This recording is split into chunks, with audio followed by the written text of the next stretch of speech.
రాష్ట్ర ఎన్నికల అధికారులతో వైఎస్ఆర్సీపీ నేతలు భేటీ అయ్యారు. పోస్టల్ బ్యాలెట్ల ఓట్ల లెక్కింపులో కేంద్ర ఎన్నికల సంఘం నిబంధనలను పాటించాలని కోరుతూ విజ్ఞప్తి చేశారు. కొత్తగా బ్యాలెట్ ఓట్ల లెక్కింపు నిబంధనలు సడలిస్తూ రాష్ట్ర ఎన్నికల సంఘం ఇచ్చిన సడలింపుపై ఫిర్యాదు చేశారు. కొత్తగా స్టాంపు వేయకపోయినా, చేత్తో రాయకపోయినా సరే ఆమోదించమని రాష్ట్ర ఎన్నికల సంఘం ఇచ్చిన ఉత్తర్వులపై పునరాలోచించాలంటూ లేఖలో కోరారు. ఖచ్చితంగా పోస్టల్ బ్యాలెట్ ఆ కవర్ల మీద ఆర్ఓలు, ఏఆర్ఓలు లేదా కౌంటింగ్ ఆఫీసర్లు వారు తీసుకోవాల్సినటువంటి కవర్ బి, ఫామ్ 13C, అట్లాగే 13A అంటే 13A, 13B ఆ కవర్ల మీద ఏ నంబర్ల కవర్లు ఉండాలి.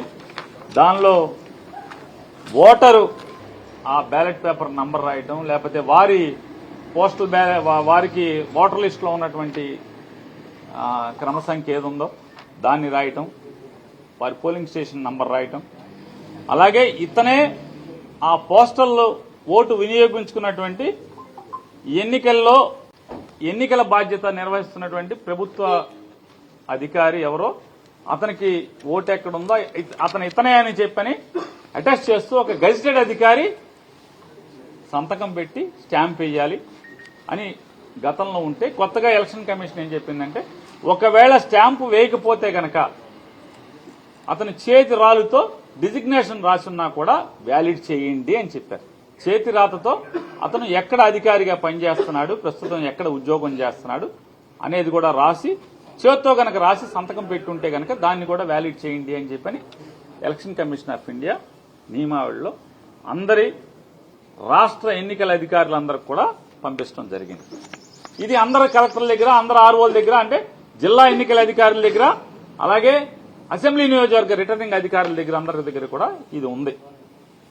కానీ కొత్తగా ఆంధ్రప్రదేశ్ ఎన్నికల సంఘం నుంచి ఏమని పంపించారా అంటే, ఒకవేళ వాళ్ళు గనక చేత్తో కూడా డిజిగ్నేషన్ రాయకపోతే స్పెసిఫిక్ సిగ్నేచర్లందరికీ కూడా అన్ని కలెక్ట్ చేసి ఆ కౌంటింగ్ అధికారులకు ఇవ్వండి.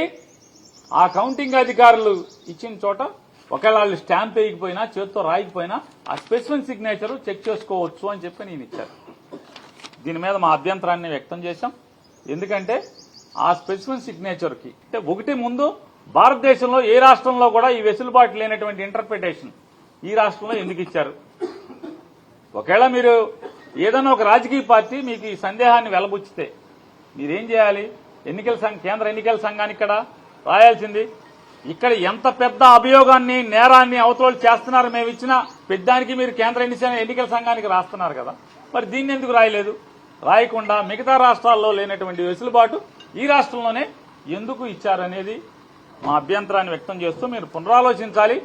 దీనివల్ల స్మూత్ గా అంటే పారదర్శకంగా, ఘర్షణ లేని వాతావరణంలో అత్యంత పారదర్శకంగా జరగాల్సినటువంటి ఎన్నికల ఓట్ల లెక్కింపు రసాబసా అయ్యేటువంటి కార్యక్రమం జరగబోతోంది.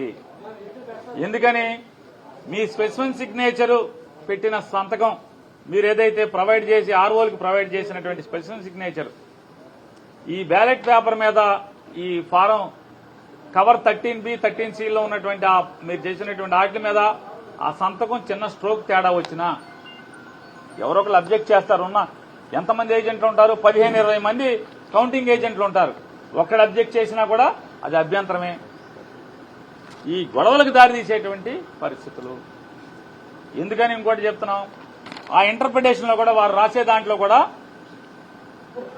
ఏమని రాశారంటే ఫెసిలిటీ సెంటర్ అంటే ఫెసిలిటేషన్ సెంటర్, పోస్టల్ బ్యాలెట్ వెయిటాకి ఫెసిలిటీ సెంటర్ కూడా ఆర్ఓలే ప్రొవైడ్ చేశారు. కాబట్టి రాజ్యాంగం ఏం చెప్తుందంటే ప్రాథమిక హక్కు ఓటు వేయటం అంటది, అంతేగాని అది సీక్రెట్ గా ఉండాలి.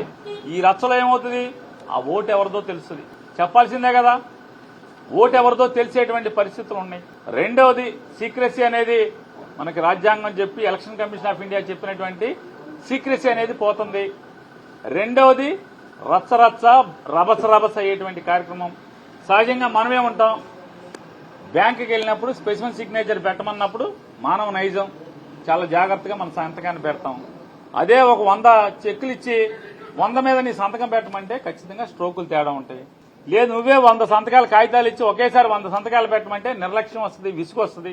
మరి స్ట్రోక్ తేడా ఉంటే అబ్జెక్షన్ చేస్తే ఇదంతా రచ్చే కదా, గొడవలకు దారి తీసేటువంటి పరిస్థితులే కదా. ఎలక్షన్ కమిషన్ ఆఫ్ ఇండియా చెప్పనటువంటి నియమావళిని మీరెట్లా ఇంటర్ప్రిట్ చేస్తారు? చేయకూడదు కదా. ఎలక్షన్ కమిషన్ ఆఫ్ ఇండియా లేనటువంటి నియమావళిని, వెసులుబాటుని కేవలం ఆంధ్రప్రదేశ్ రాష్ట్రంలో ఒక రాజకీయ పార్టీ వచ్చి కాగితం ఇవ్వగానే ఈ రకమైన ఇంటర్ప్రిటేషన్ ఇవ్వటం అనేది ఎలా పారదర్శకంగా ఉంటుంది, ఎలా నిష్పక్షపాతంగా ఉంటుంది? కాబట్టి దీన్ని పునరాలోచించాలని చెప్పని ఆంధ్రప్రదేశ్ రాష్ట్ర ఎన్నికల సంఘాన్ని మేము కోరటం జరిగింది. దీన్ని కూడా వారికి కూడా చూపించడం జరిగింది. వారు కూడా తీశారు బయటికి. వారు కూడా ఎలక్షన్ కమిషన్ ఆఫ్ ఇండియాలో చూసి అన్ని కూడా చెప్పాం. ఈ రిప్రజెంటేషన్ మరి వారికి ఇవ్వడం జరిగింది. ఇచ్చి